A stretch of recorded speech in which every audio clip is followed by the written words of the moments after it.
Welcome to Bakkhali. তো বন্ধুরা,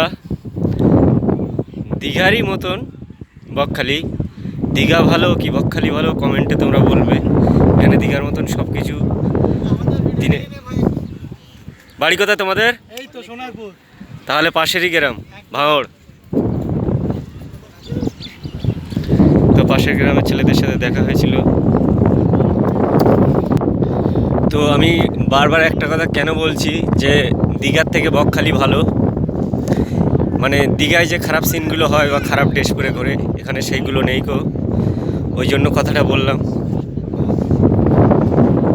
দেখতে পাচ্ছ তো?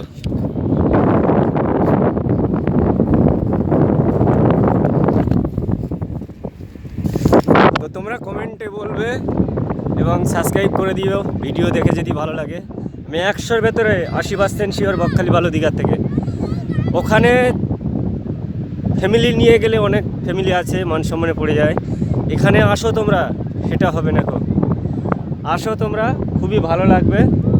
আর এখানে হয়তো ঢেউটা কম, কিন্তু ঘর ভাড়া অনেকটাই কম, অনেকটাই, মানে সে বলা যাবে না, এত কম। তো তোমরা ভিডিও দেখতে থাকো এবং লাইক কমেন্ট শেয়ার এবং সাবস্ক্রাইব করে দিও। আর ভিডিওটা পুরো দেখো আর বন্ধুদেরকে শেয়ার করো। দেখো আমি সমুদ্রের দিকে যাচ্ছি, দীঘার মতন ঢেউ কিনা তোমরা কমেন্টে বলবে প্লিজ। দূরে থেকে দূরের ভিউটা দেখাচ্ছি তোমাদেরকে, দেখো। রাতে বলো দিনে বলো, যারা সেলফি তুলতে ভালোবাসো, মানে ছবি তুলতে ভালোবাসো, তাদের পক্ষে খুব ভালো জায়গা। আরও পার্ক আছে, আমরা সেখানে যাই না, আমরা শুধু বকখালিই আছি, ঠিক আছে? তো দেখো চারিদিক দিয়ে লোক আছে। এবার কম আর বেশি, এখানে বেশি ফ্যামিলি ট্যুর নিয়ে আসছে, ওই জন্য লোকটা কম আছে, ঠিক আছে? তো ভিডিও দেখতে থাকো।